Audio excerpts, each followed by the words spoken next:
Yes, Matthew. Trevor, Good evening. good evening to you. How are you doing? I'm okay. How are you? Mike manyo kuyita mukko. Katono nnyo nga bwe tulinda bano abantu bajje. Guys, welcome Matthew. Matthew is in two industries. He is in the medical field as an owner of a medical facility, and he's also in the performing arts as someone that knows how to play the game. Business agitegeera.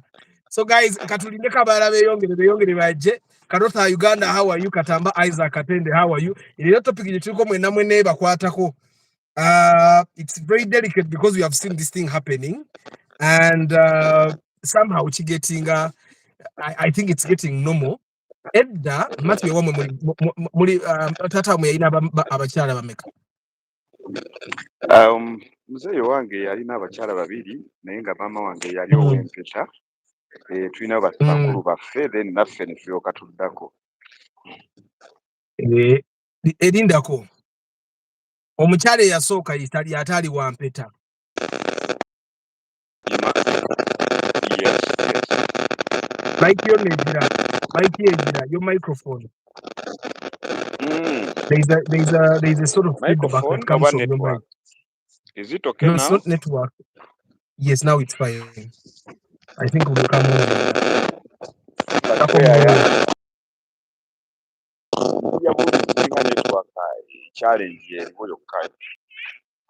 Network, eh? Hussein Batuline, hi. How are you guys? Muje. And the topic ebakwatako nnyo. So, abasajja bedda baalinanga abakyala abawera. Era nga bazaala abaana. Then it quickly transitioned into abasajja ne bazaala abaana ebbali ne tutamanya paka nga bafudde. Omusajja mu kumuziika lwe baleeta abaana nga babafaanana ne babagamba bano nabo baganda bammwe ono naye maama wammwe. So we have gone to that one.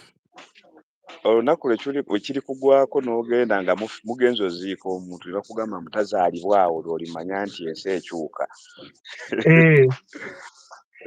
Kati ne bagamba nti kati tugenze mu generation where kati ffe ate abasajja generation yaffe tetutya okuzaala ebbali. Somehow the society has made it shameful for okuzaala ebbali. Masi oyinayo abaana ebibundi. Oyinayo? Seba abaana babeera baana tebaliiko kubeerako bbali naye nga babeera baana. Ekitegeeza confirmation tugifunye. Confirmation andooza olaba kati. So but ebintu bigenze bitransitioninga over the years. Kati tutuse kussa kati wetuli I think tukyali ku generation eya Mathew amala kuva mu nsi.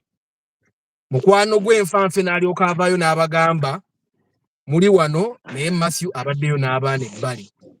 However, generation we tutuuse it's going to a wrong path. Nti ate kati abakyala bo batandise okuleeta abaana. Amuleeta ewaka olumu n'omanya kuba abasajja edda baakwekanga abaana n'amuleeta ewaka ng'aleesenga owa muganda we naye nga waali ne mugenda nga mukitegeera nti mwana we. Kati abakyala batandise okuleeta abaana Tusandika okumanya nti abaana kati kisoboka omukyala asobola okuleeta abaana nga si babo nga si gwe abazaala n'otegeera later on ng'abaana kumpi bamaze university oba bali ku university oba omwana amala kufa ng'ono omuwala eyafudde bamuyise Angela yamaze kufa. Although kati story za njawulo, I don't know if someone has the right story. Waliwo story egamba nti omusajja yamanya nti omwana gwakuza si wuwe naye n'amukuza. Ate story endala egamba omusajja teyamanya ye bulijjo amanya omwana wuwe. And I think it's happening in so many places. Waliwo omukyala gwe bagambye, hi Godfrey, waliwo omukyala gwe bagambye yafiiridde ku bus. This bus yakoze eki? This bus that got an accident, the two buses that collided. So apparently ekyabaddewo nti omusajja agenze ku DNA, he discovered nti abaana bonna banabe balina ewaka si babe. Bwe yagambye omukazi abaana bano batwale ewa taata waabwe, omukazi ndooza tamanyi baana ani taata waabwe, omukazi n'adduka. Mu kudduka gye yalinyidde bbaasi ndooza agende mu kyalo. Martin Arthur High bwe bbaasi gye yalinnye emutwala mu kyalo mwe yafiiridde mu kabenje. Kati abaana baliwo omusajja si ye taata waabwe. And a bunch of other stories that we have had. And yesterday I was having a conversation with ladies, with 3 ladies that are having a podcast, and we are still talking about the same conversation. And along the way, sleeping section twagambye bwe mwawukana ne bbaawo okkirizibwa okuleeta boyfriend mu nnyumba ya bbaawo. One of the ladies yabadde agamba ate oba tuba twawukanye toningiriza ennyumba yange. And the 2 ladies were saying naye tekirabika bulungi kuleeta musajja mu nnyumba ya bbaawo. Already Arthur yabadde amaze okweddamu olw'ensonga ennyumba bw'eba ya exiwo bw'eba ya exiwo ekyali ya exiwo tositokizibwa gireeta muntu mupya gw'oba ofunye leka oyo omupya akutwale ewuwe. Exactly. So kati tutuuse mu generation nti abakyala tebakyalina nsonyi. For the guys that have just come and the guys that coming on, Matthew, you're going to mute your speaker. We have Matthew here. Mathew Kalungi is an entrepreneur. Aine eddwaliro for the people ababeera Nansana. Eddwaliro mulimanyi agenda kweyanjula.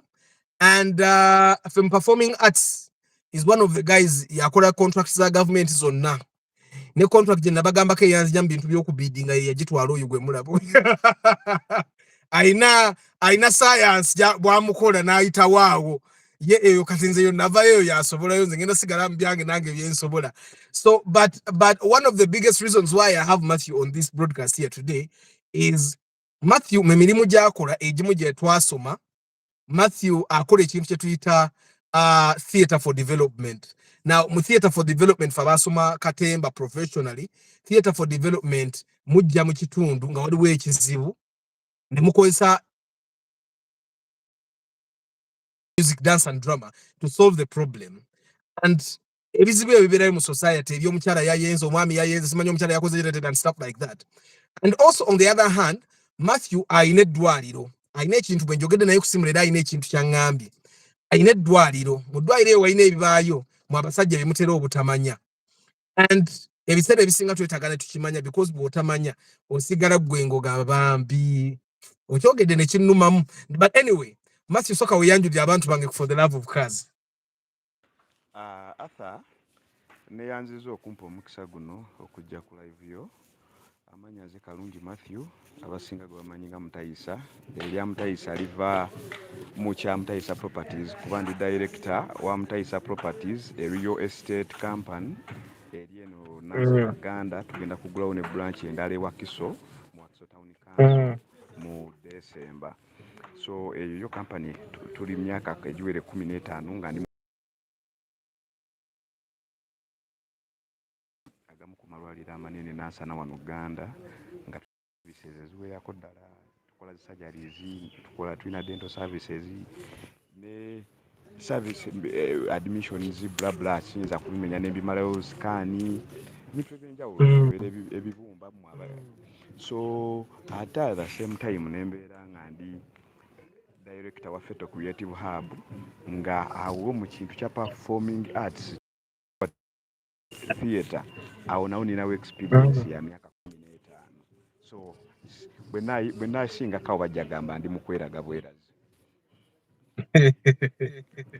Matthew, ekintu ky'abakazi because I believe we could do yamwe.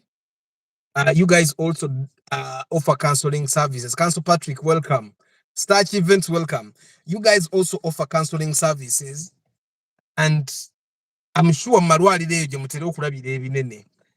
is there a situation that you guys have encountered nti omusajja atabusa agamba abaana balabika si bange njagala bakolako DNA mundagire gye bakola DNA oba bakoleko DNA, and from your experience bwe kiba kyali kibaddewo, what's the biggest cause of these things happening? Naddala kufa abasajja ate era tuyinza kukyewala tutya? Tosobola kwewala kintu kyakubeera nga bakusibye omwami, tosobola kyewala olw'ensonga Sembeza microphone. Tosobola kwewala kintu kya kusiba mwana ko waliwo ensonga ezikireeta nnyingi. Ekisookera ddala ensonga zetusinga okusanga ezikyalenjinga kwe kubeera nga bbiiru emu esasuddwa abazadde babiri naye nga buli omu asasula amannya ga njawulo ag'omwana, buli omu bamugamba amannya malala, n'osanga omwana nga alina erinnya oba katugeze erya Akram ne Kalungi naye ng'ate omuzadde omulala amumanyi nga Richard oba tumusiime. So ng'olaba omwana omu ayitibwa abantu ab'enjawulo amannya ag'enjawulo, era nga nabo oli bw'aba kuba essimu okusindika ssente ng'asindika ssente za muntu mulala, n'osanga ng'omukyala ali mu kulya ssente z'abazadde babiri. Ekyo kisooka. Ekyokubiri kidda mu mbuto, osanga omukyala nga yagenda okunywa eddagala mu malwaliro abiri n'ajja ewaffe n'anywa n'agenda n'ewalala n'anywa, naye ng'ebipande ebyo mu kujja mu kuzaala biraga abantu babiri ab'enjawulo, ebipande ebibiri kubanga babireeta, n'ajja n'agenda oba n'anywera ekawaala n'ajja n'ewaffe n'anywerayo eddagala nga alina ebipande antenatal cards ezo bibiri, naye nga byonna biraga abasajja banjawulo abali responsible ku lubuto olwo. Ne mubeera confused, ne mubaako nga temusobola kwogera ani gwe mugenda okugamba ekizibu ekiba kizibu, omukazi wa kulongoosebwa ani agenda okusayininga, nga waliwo ebyo bye bakweka. Waliwo ne incident yasinga okunyiiza omukyalo olubuto lwagenda mu nseke. Tukozese ku luzungu waliwo akaaya now, let's do English. Okay, there is an incident that challenged me a lot. A woman was pregnant. The husband didn't know that she was pregnant. She was carrying another man's baby, and the pregnancy was around 3 to 4 weeks, and she had to be operated. She had to be operated to save her life. But to make the matters worse, the husband, who didn't know about the pregnancy, was a doctor at Mulago, and he had to know the truth. So the woman insisted of not sending the scan results to the husband so that he doesn't get to know whatever is happening. And there is this other guy she was having an affair with, and he was responsible for that. So we got confused. The person who was supposed to pay for the surgery was the husband, and this new guy had not to be seen anywhere, but this new guy was the one who brought the patient to our facility. So you find such challenges where the husband is a medical personnel. You have to share the documents, the medical documents to the real husband, and yet you're having the confidentiality issue where you're having to protect the secrets of the patient, and the patient is not letting you go or show the real records, diagnosis that you've made. So it was quite challenging, and the husband had to sign. And later we did what we did because we had to tell the husband the truth because he had to pay for the operation. You find such things. Let's just look at the statistics. If, for example, at your hospital you have 100 women that are pregnant, mukulabamu okukwogoloza percentage ky'ejjanga eri unsure oba percentage ky'ejjanga eri sure omwana si wa mwami wa waka.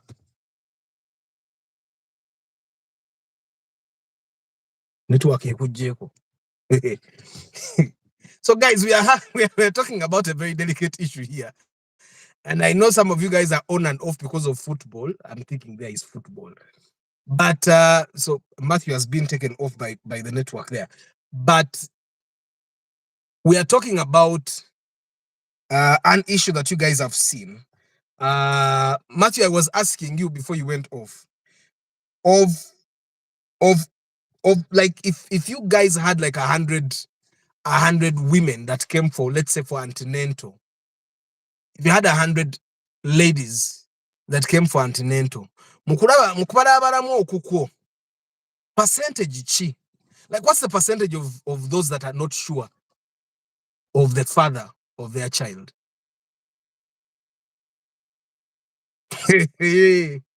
That is a tricky question, Yeah. and it is commonly amongst the married women. Usually they are having this. If they is it going out with other men, infidelity. Yes, thank you for that. And usually they don't have protected sex because they are used to having unprotected sex with their husbands, and the cases are many. Out of 100, let's say we are having like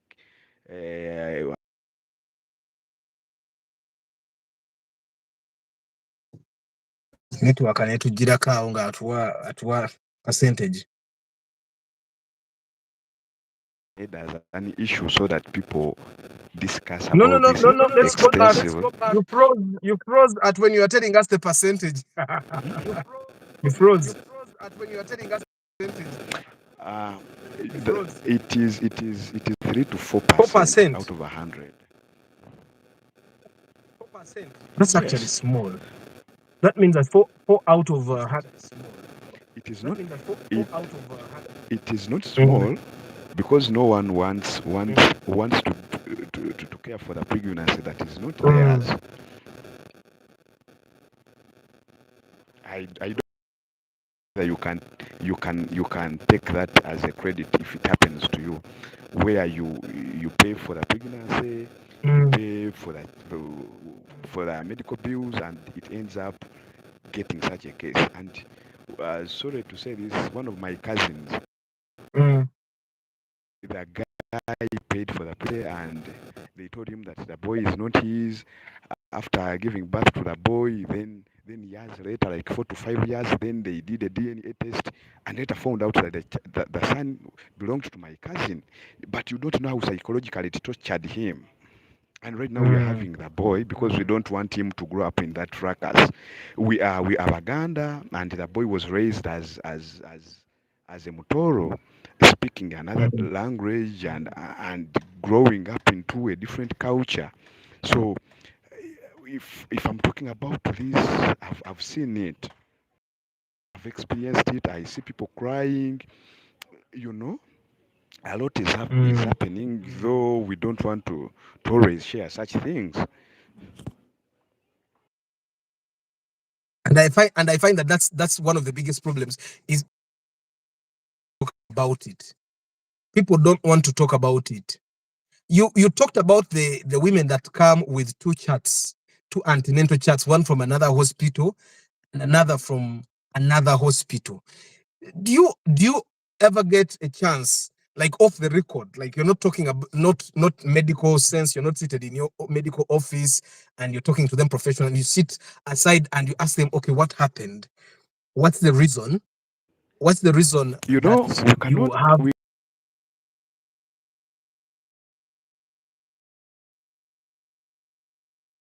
network? Me, I also think sometimes DNA has to be Yes, and done more than 3 times. DNA is done. Yes, Matthew. DNA is done after giving birth. It cannot be done during the pregnancy. So imagine there is a day where I had to go to the police to take a case where a woman gave birth, spent 2 weeks without anyone coming to pay medical bills because two people were thinking that the pregnancy belonged to them. So imagine if the woman failed to pay for the medical bills and we had to let her go. It was a loss. She did not have any clothes to where to receive the baby. She don't have anything as a woman. That had to come out from us, from the facility. And no one could take responsibility of being the father to the child. So I was looking for a platform of talking about these things, not in a medical context, but as the owner of a facility. Mm. Because when we go to the police, for them they tell you that you look for the husband. And this is not under our jurisdiction to look for who is responsible for this. But then what's network. As Matthew comes back, it's, you know, I find the light way of handling stuff like this. They are sad, but then I always find a way of smiling about them because some of these things are unbelievable. Network Matthew. Yes, I can hear you. I can see you now.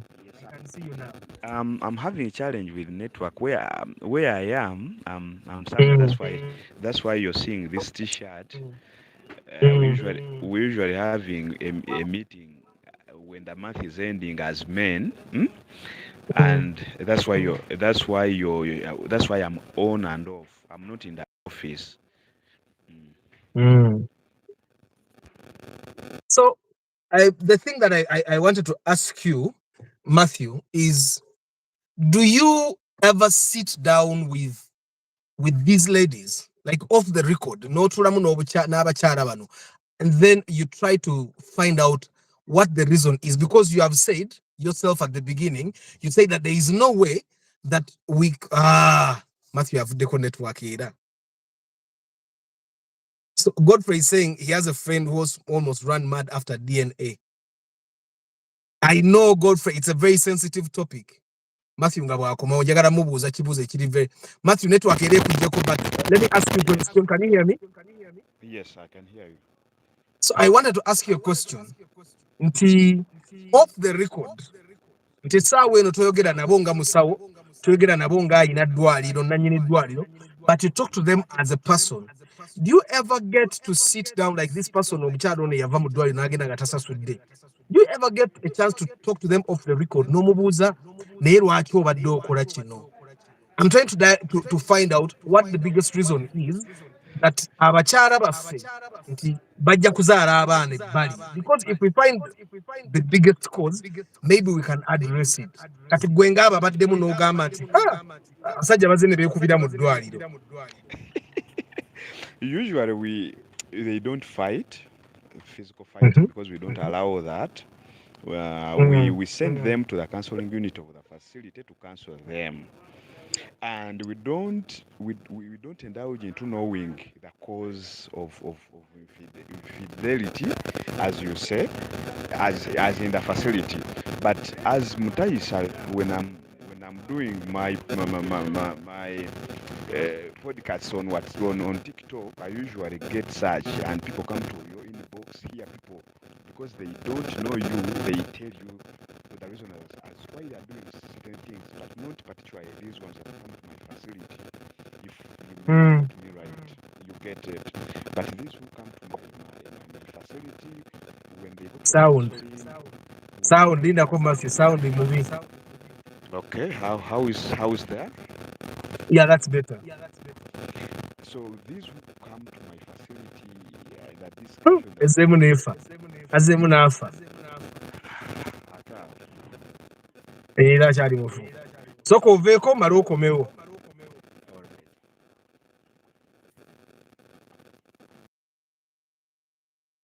So hi guys, we are handling a very sensitive issue here, especially for men. Isaac starting ng'omulemeddeko start tanatandika kuzaala start agenda beera very well equipped ate nze ombuuziza oba I am Martin Arthur. Me, I think I'm safe. And personally, I think the only reason I've not done DNA is because I don't want to invest in alone. We invest together. But I think it's a very it's a psychologically torturing thing, like Godfrey has said, for a man to find out that the child is not his, abachala buba baba manyi. Abachala baba manyi. You guys, you can imagine mukuzika kwono omwala Angela, mama we yafukamide ne yebaza omwami gwabadde tabeera naye. Okitegeera Mathew okomyewo badde okyayogera. Soko maleyo. Yeah. As an administrator of the facility, I cannot disclose whatever goes beyond over the counseling boundaries. That one I cannot go into that. That's why when I'm talking about, I'm telling you these who come to my inbox to share such situations, and to make matters worse, women are proud of it. Are they? You know, yes, they are. Once Arthur, your wife gets to know that you're cheating on her, she'll cheat on you, and she'll do the worst thing, getting pregnant, because it is hard to tell. You only know when the boy is growing up or the girl is growing up. You know. So the biggest reason for women doing this is once she finds out that you have cheated on her, then she'll also go and cheat on you. Yes. Remember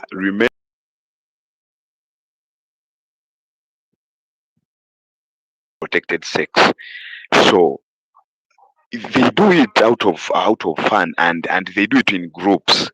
So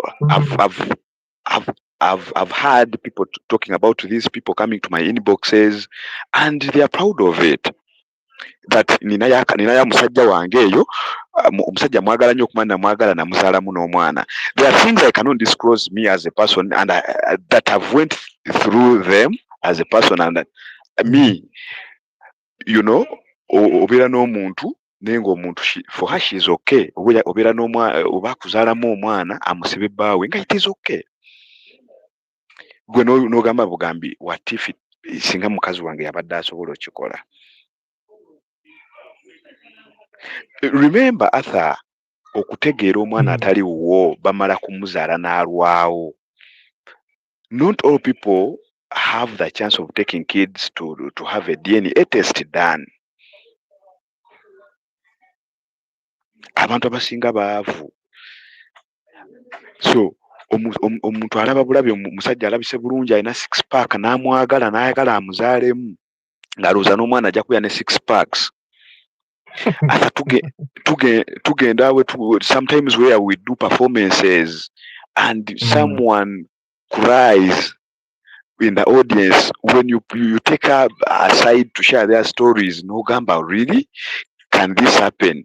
Ng'ekintu kyagezaako disclosing nga bw'ekitwala ku poliisi bamusiba.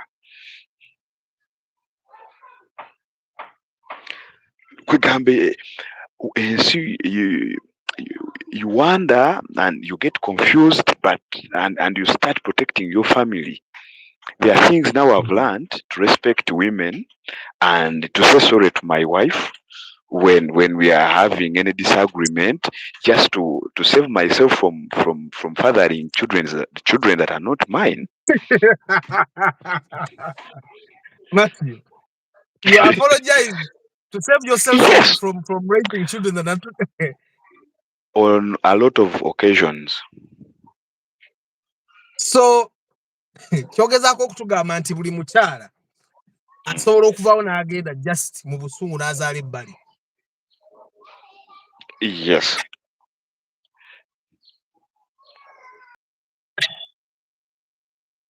So Hussein Ali Mugamba, he has developed a lot of worries from this talk. One more time, in my dear country, men fear women.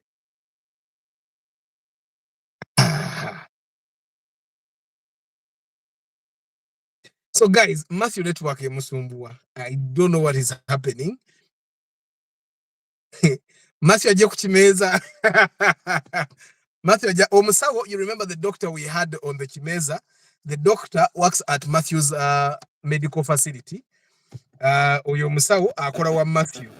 So Mathew ajja kujja kuchimeza asobola okutubuulira naye alina by'oyogedde awo ebyandibadde ebyama naye kati omaze okubyogera fe abawano tutegedde nti obiyitamu bikola tujja kwagala ojja otubulirire ddala in perspective.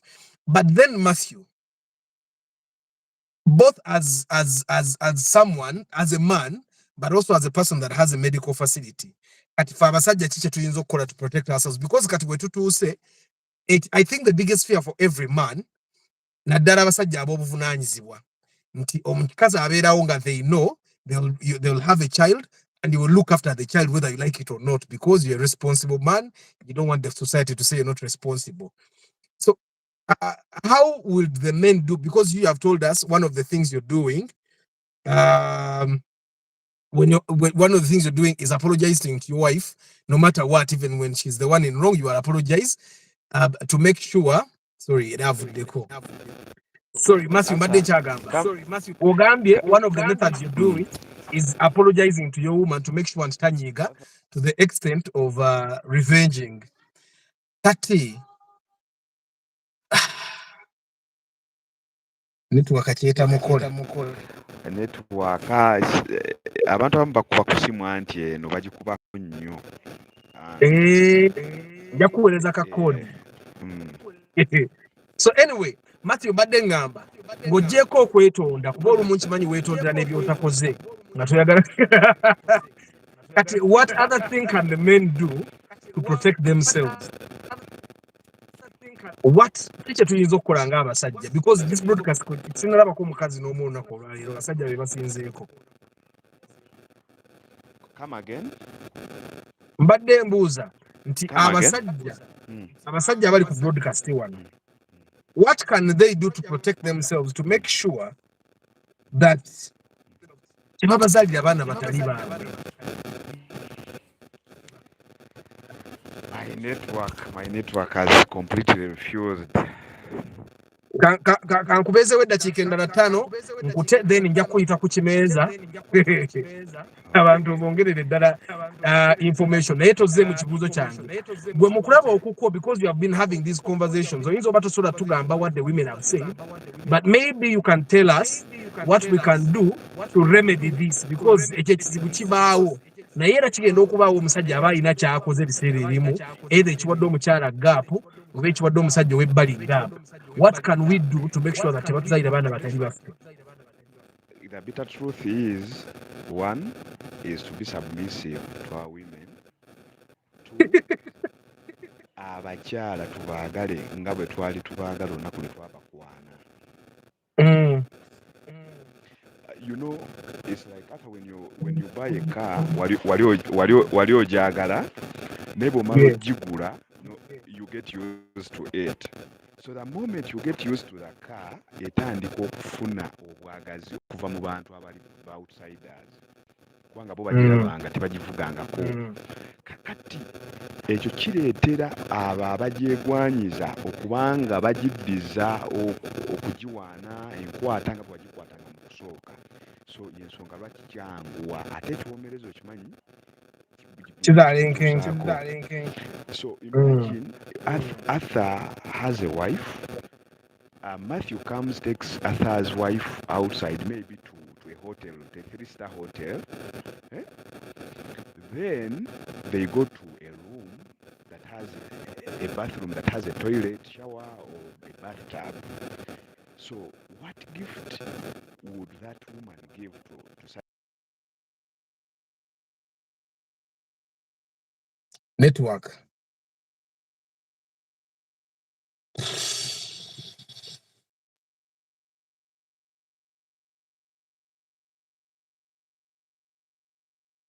So Mathew network emuggyeko. Am I allowed Mathew kakobewa amaleyo? Mathew malayo kyobadde omalayo kuba network kyonna kyeta tukola. Arthur mbadde nsaba nkule kubanga network eŋŋaanye ate kankuwa ekibuuzo ky'ono omusajja. Olwo omusajja Martin Arthur is asking, can he do a DNA on the day of birth? I have not heard you. Martin Arthur is asking, can he perform a DNA on the day of birth? But what would cause that? either pregnancy, because it is still too early, but he can do that. He can, eh? Kale. Kale, Mathew, thank you very much. Kankute tujja kujja kukimeza. You're welcome. Genda okwasaganya Bye ejjo. bye. Thank you very much. All right. Kale. So guys, network ya Mathew mbi. So we had to let him go. But so guys, it's worrying, yeah? I don't know if it worries you as much as it worries me, what is going on. And I think one of the things that is worrying me is that men like me and you that are responsible. I know that there are so many guys that are, especially mwe. Why am I saying mwe? Because nze chimanyi nti omuntu ajja n'alaba broadcast yange for 1 hour, 30 minutes, like on a Sunday like this, asobola okulabirira omwana bulungi. That means that basobola omusiba omwana. I don't know if you get what I'm saying. Baba basobola okusiba omwana. And ebiseera ebisinga abakyala akusiba omwana ng'alabye omwana omusobola ojja kusobola omulabirira, oba you're responsible, oba you'll be a good father and stuff like that. Nga ne bw'aba takwagala kati. It's worrying what Mathew is saying. Mathew ye mwenyewe nyine agambye that one way he's saving himself from raising kids that are not his is by apologizing to the womb, to his wife at all times, by being submissive. Baganda bange. Naye ng'omusajja mumuwulidde mbu yeetonna n'ebiteetaagisa. Anti aleme kukuza baana batali. Tugenda mufuna ku kimeeza guys. Ekimeeza kijja kuba kirungi nnyo. Kuba ekimeeza network yakyo eri very stable. Teringa eyiye. I think these are some of the reasons why we are seeing more cases of child neglect. More so with men because they doubt children. I think so. And I don't know if mothers are talking to their children because it's nacho kiralamu. For me, I have an auntie that has daughters, and I asked her, but do you sit down with your daughters and talk to them to tell them how to behave, how to live like, let's say, like good women? And my auntie said, even me, I wasn't told. So I'm also not going to tell them. So we are meeting women in a generation that has not been told what the right thing is to do. And we are living in a generation etaina nsonyi. Tebakyalina nsonyi abawala. Truth is, I don't know if it's being bad-hearted or minding my business, but I personally don't see myself raising someone we have no connection with. Every child I'll make, DNA is a must. I think, Jovan, that's the thing. I think every man should do DNA. And personally, I think, and if there is a man here who has been given a child that is not his, I think I think every man who finds out that the child they have been raising is not theirs deserves to go to court and get compensated. Why? Nti otandika okusasula eddwaliro ennaku zino, in the hospital you will pay close to 1.7 to 2.5 million shillings in the hospital. And after a hospital, there is a bunch of things you need to buy. Pampers. Every week you'll buy Pampers of like 150, 200,000 shillings. You'll buy formulas. Batabani bangi bonna banywanga formula. Ng'omukebe gwa formula gwa mitwalo 8 gunywa ennaku ezo. Obezo. Kitegeeza buli week ogula emikebe gya formula 3. Ati awewe period. There is a period when kids get infections like nothing. Eddwaliro lya bbeeyi buli infection bagijanja emitwalo 13 ku 2. Okitegeera that period, not to mention the psychological torture you go through seeing your child being really sick. And all that is before. But then the torture that a man goes through afterwards, after finding out that the kid is not theirs. One, it's the society judging you. Walito malako, omukazi walito muwa byayagala. Because it has been made to seem like every time your woman goes and has a child with another man in your house, it's your fault. Because then I would be asking myself, I'll be asking them, why don't you go to that other man and live with them? And that's an answer that they never have when you get the konabo. And I'm thinking it's mostly because abeera akimanyi nti oli gwayagala essaawa eno tajja kumuwasa oba tasobola kumuwasa because teri musajja asobola kuwasa mukazi ki. teri musajja asobola kuwasa mukazi mwenzi because kyekyo. And I think we are getting away from culture, because culture, and anybody that gets me wrong, please try not to. Culture has made it that omusajja asobola okufuna omukazi omulala n'abalala n'abeera nabo ng'omusajja, naye omukazi takkirizibwa. So bwe tutuuka ku ssa nti omukazi awulira asobola okugenda ebbali n'abaayo n'omuntu n'amala n'akomawo n'ewuwo, I find that we are going away from the culture. I find that every man that believes they can take care of a married woman, amukwate amugye mu maka g'oyo omusajja amutwale amuwase, okujja kuno omusajja ayombyemu. So but Matthew's conversation is a bit worrying. I don't know ba muyombya mark kyekiriwo. But when you overlove them, they treat you as a fan. So Martin Arthur, you are allowed to do DNA at birth. You are allowed to do DNA at birth, but it's worrying. And the fact that you guys have to be submissive for your women to not have children outside your. But guys, is it the reason why abavubuka tebakyayagala kuwasa balyako buli ne bagenda ne balyako ne bagenda ne balyako ne bagenda? It's indeed worrying. It's indeed worrying. Has there's a person from the channel again. For him, he had a kid with a girlfriend, and he started raising the kid. And when the kid was about 3 years old, he did DNA, and they figured the kid wasn't his. And it broke his heart, because he thought omwana mbu yali amufaanana n'omufaanana nga yaraba omwana we, and it broke his heart.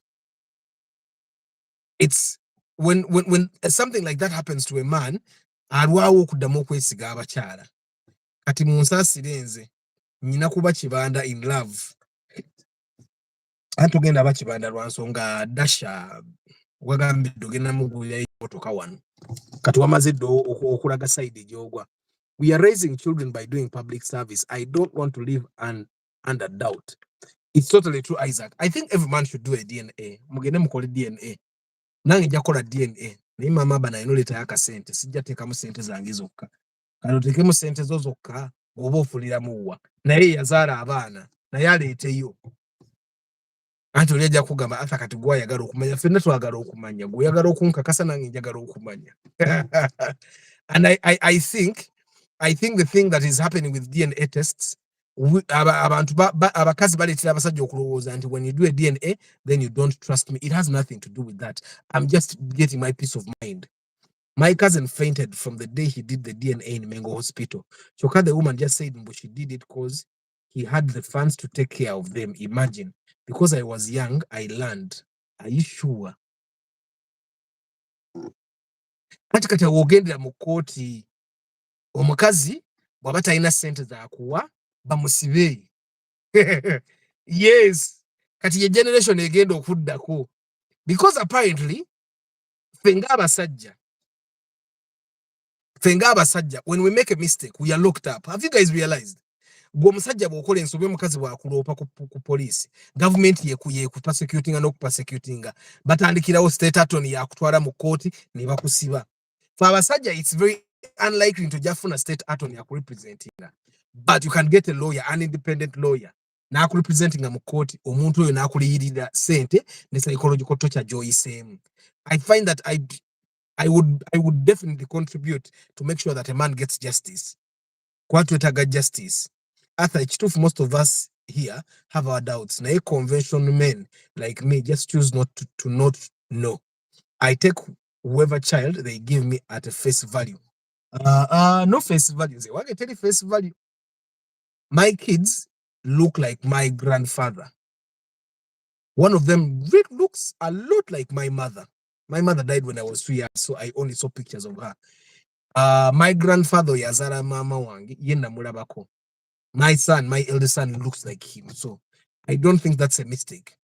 But still we agreed with Mama Aban that my sons will go for DNA. Simu bubi. Ujagenda. Kati omugwache gwe tukyasika. DNA bweba yatana ino leta yabiri mwetano kuba naye mama w'abaana. Togwe mugwa gutukyasika yaŋŋamba gwe genda mu DNA nze sikuinaako buzibu. Nze mugamba sigenda nga bwe nsanga nga si wange ate nataddeyo sente zange zonna. Okitegeera olina oteekako ku kasente. Okitegeera. Fellow men, keep it in mind, women will never love us. Not that. Kati ebintu biri confusing ate ng'abakyala tubeetaaga. Otherwise tujja maiza nga tuba chicken waba akola ebintu ebyo musiru mugwagwa. Oleka otya abakyala. Naye ng'ate n'abasajja b'edda babeeranga n'abaana 4 5, ojja kwesanga abaana nga 3 tebaabanga babi ng'ayinangako 2. That's also something. Because there is no way you're going to tell me you have 5 women. You have 7 days of a week. Until with those 7 days, you can go and satisfy all those 5 women. It's impossible. Kitegeeza baganda bo bakuyambako, bakazi ne bo bakuyambako. It happened to my father years back, but now it's on my brothers. Tell me, Isaac, what happened? Were you not the child of your father, or another child was not the child of your father?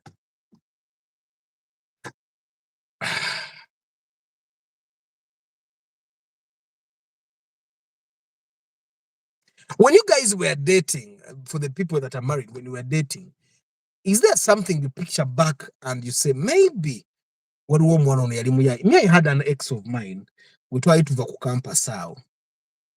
Try to not over campus because I yet again the campus. Now in not over campus, then the chick comes and tells me that Arthur, I'm pregnant. I never confirmed that, but she told me she was pregnant. I never confirmed it, and I told her, if you're pregnant, you have my baby. But if she was pregnant, because she was a player, I'm thinking if she was ever pregnant, she was pregnant with another man for another man, not me. Because days later she came and told me she had an abortion. Now, I cannot confirm if she was pregnant, but she came and told me, and then I asked her, why did you have an abortion? We had agreed, you have the baby. And she kept quiet, like most of them do. Most of them just keep quiet. So I asked her, Wachi, or what are you doing? I said, and has any of you guys ever gone through something like that?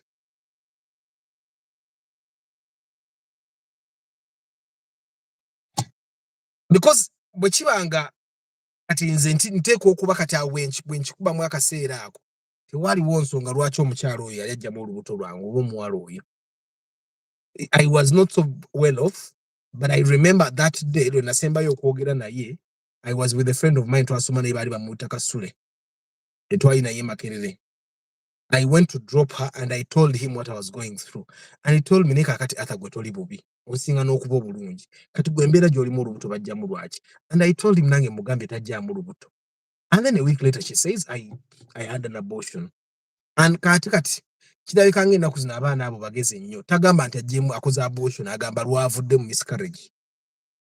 We need them, it's true, but they confuse us with their emotions and we call it love. My young sister was for my uncle.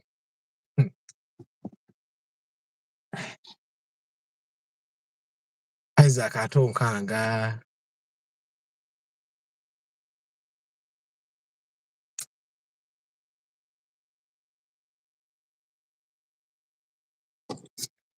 Isaac onkanga. Uncle Chi. Your father's brother. Nenno n'omusajja alya mukazi wa muganda wo bamusibumu. Because there are things that us as men should not be doing. And I want every man that is on this broadcast to know. There are things that you should not do as a man. You don't lay with your friend's woman. You don't lay with your brother's woman. You don't. The moment you know that that's my friend's woman, that's my brother's woman, you don't lay with them. That should be sexual control. You don't. Because the first thing you should be asking yourself is, what if they did it to me? What if they lay with my woman? What if they lay? Otegeera. Ekyo bw'onokyebuuza togenda kuddamu kubikola. Kati you can imagine how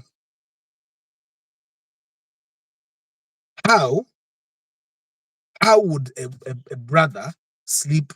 How would a man go and sleep with his brother's wife? How? Like, how does that make sense?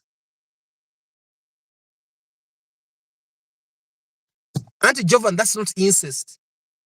When your brother sleeps with your woman, it's not incest. She's just another woman. Love your dasha Uganda. I'm going to Rome. Nsomerera obufaza. Tosobola kusoma bufaza. Tojobo busobola. But guys, ntidem.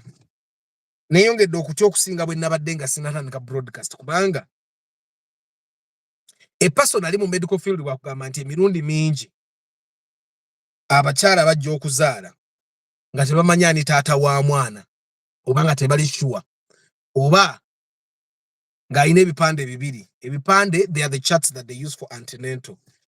Yeah? Tidem.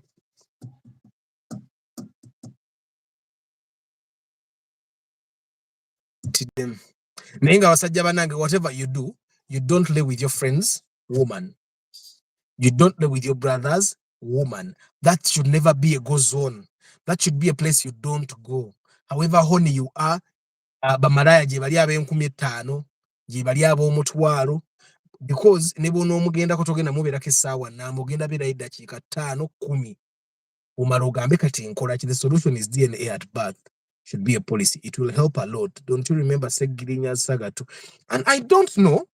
Abakazi mu parliament balina bakazi bannaabo ababalwanirira n'okudifendinga obwenzi bwabwe. Neffe abasajja tetulinawo basajja batulwanirira mu parliament. Twalufunye abasajja ne bagenda ne batulwanirira. Guys, before taking care of pregnancy, first have money for DNA. Kituufu Ibrahim. Bagamba $5,000. Gibe $5,000. Lwakuba senga okola DNA onosanga ng'omwana wowe ate obanga akoze roosi. Kati senga saakoze DNA already omwana abadde wange. The other truth is I'll only pay the entire medical bill for a child for birth on condition DNA test upon delivery is attached and confirmed. I think that's something. That's an intelligent move. Jovan. Gobo bagamba mukyala wange mumuleke mu ddwaliro wano. Musooke muggyeko omusaayi. DNA bwe batannafuluma sisasula ddwaliro. Weefulumira mu ebbiru yonna gye mumajanja gisasula. That's a smart move. And mwe bagayi ate mwe abatannawasanze mbasaasidde n'obbasaasira. Mbasaasidde nnyo lwa nsonga. Nze simanyi. Sometimes I look around and I wonder. Mwe bagayi abatannawasanze mugenda kikola mutya. Arthur, today you brought a whole topic from the guest doctor. People views here have also worsened my worry. I know Hussein. Katugo, you're not worried. Me, I'm worried. It's not like I'm worried because of my children that I have, but I think, and the things I've had. Yesterday I was having a conversation with women, and one of the women said, "Bwetwawukana n'omwami wange nandekera ennyumba. Nze nsobola oluyita omusajja wange mu nnyumba." I got worried for the husband or for the boyfriend. I got worried for him because ekyo ekintu kyeyogedde kiragira ddala omuntu eyeevaako, eyeeviirako nno ddala. But men sitting on a thought, when you see them depressed, just forgive. Best hotel is available, but then also, Mr. Arthur, men should also control their lust. But that thing can cost a lot. Now imagine that woman who stayed with a man for over 29 years. But I also think, guys, I think this is one thing that we as men do. HV. We as men, you be with a chick, you start vibing a chick, and there's no chemistry. She shows you clearly she does not want you. She does not like you. I have a friend of mine. Then the guy nagende ebweru. Gwe yakoma uchiki nakkiriza. I think chiki yakiza guy akyali ebweru. Nakoma obwe musisinkana. Nangaba, by the way, after we got together with so and so in Yasiri Uganda. And we even have a child now. Nangaba chali wange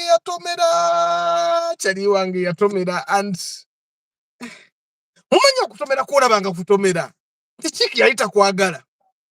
Nakugana emyaka 3 nga wonna aliwo bagaya abatema n'ogenda ebweru n'ofunamu ku kasente n'okuba okikiti n'omala n'oddayo kkoneebwe nga lwaki takuzalira baana batali babo.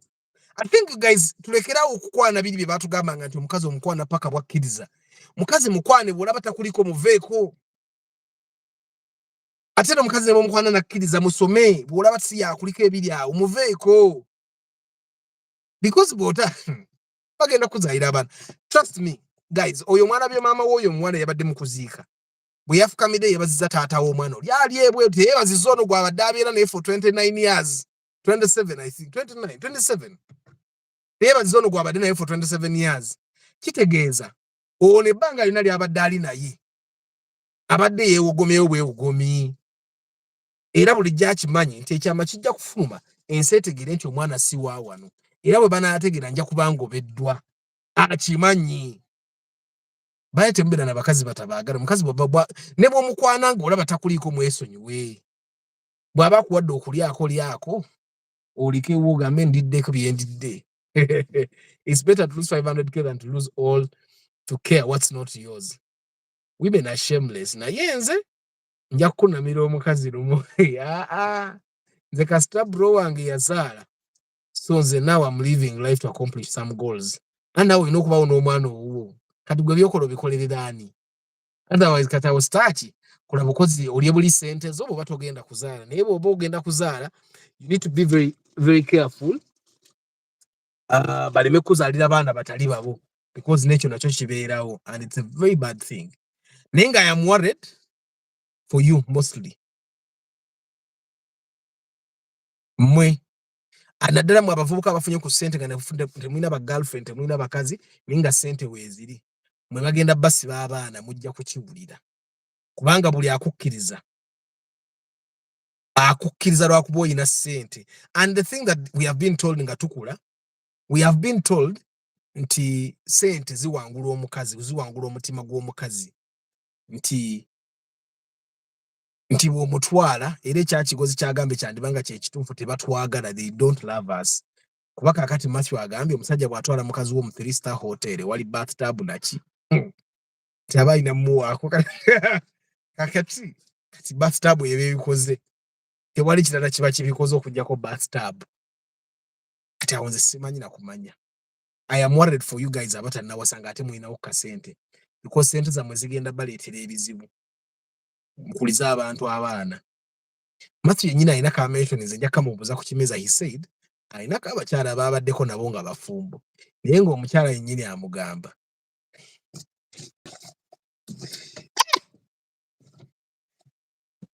And guys, there is something that I've also discovered. Bw'owasa omukazi ng'abadde takwagala ng'alina gw'ayagala naye nga gw'ayagala tamuliiko, gwe ne bw'anajja ewo n'atuulayo ajja kusigala ng'omutima gwagala okwagala gw'ayagala. Kati asigale ng'anoonya omuntu gw'ayinza okwagala. Mu kunoonya gw'ayinza okwagala because gwe takwagala alyoka ayenjere mbayaayawo nga buli gwagendako atema omwo bw'otafuniramu mwana ng'ofuniramu obulwadde. Nze kamba siibule mugende mukirowoozeeko. Era sirabyewo omukyala abaddewo I don't know oba mwe bali mu kamooli. Charles Sebadduka ogamba otya? Bonna kisoboka okuba nga tebatwagala.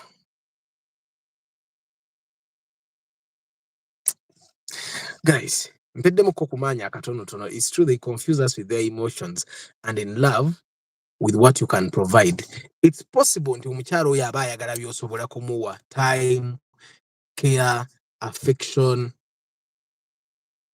money, gifts.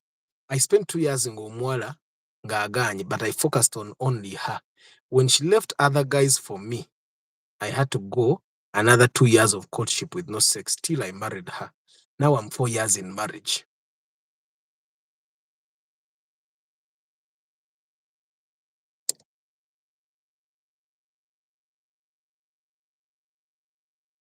Genesis USFD. Genesis is a SFD.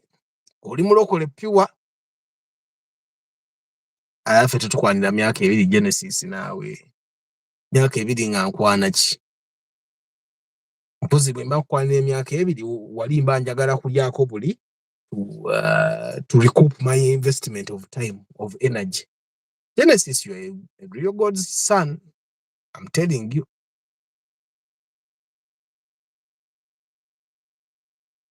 Guys, Kambasibuli. I'm a bit worried about our generation. Karota Uganda, Katamba, Isaac Katende. And of course, Mathew, thank you very much. Chimanyo Jakudola broadcast no pakabono Jakuchimeza Katamba, Isaac Katende, Hussein Batuline, Mpanga Godfrey Martin, Arthur Council Patrick Asiko Starch Events, Chairman Zach, Chobio Alex. Abari Mukamori, I don't take you for granted. Motion by Benji.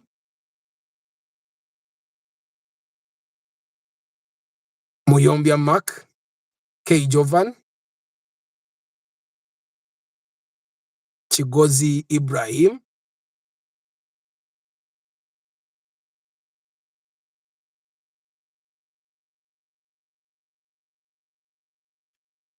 Charles Sevaduka, Genesis Kabuye.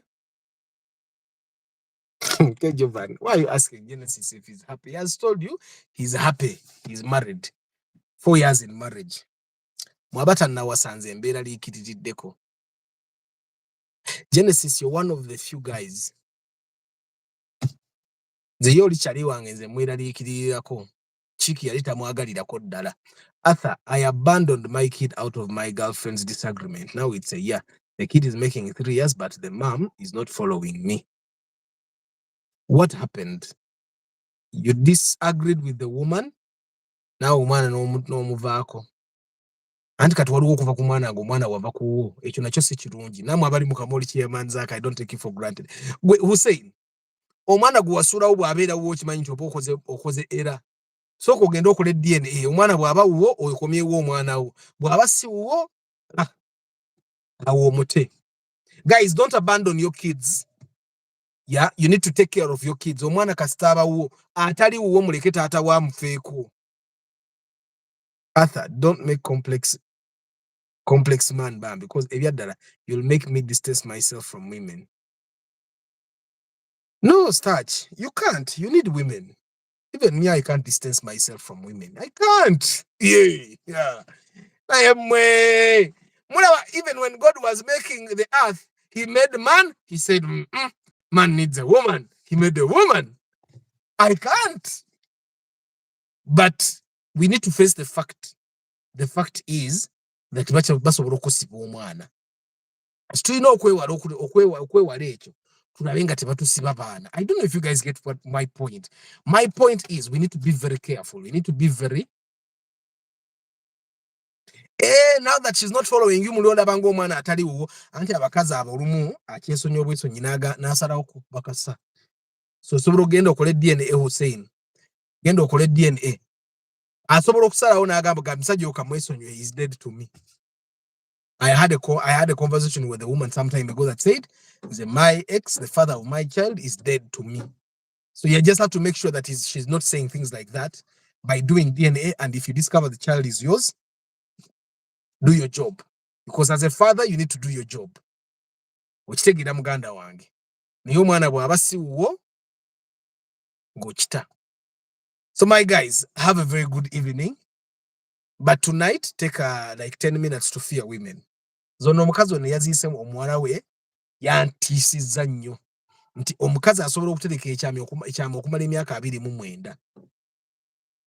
N'olabirira, you have sleepless nights, abasajja bambala n'essaati ezitalina bitogi, ebitogi nga byayonooneka, ne bambala engatto ezigudde olubege baweerera abaana, balabirira abaana. Guys, I wish you a very lovely evening. Take like 10 minutes to fear women tonight. And then tomorrow morning, love them again. Or tonight even, love them again. Because when God was making the earth, he made the man, then he made the woman. Because the woman is an important part of the man. God bless you, ciao.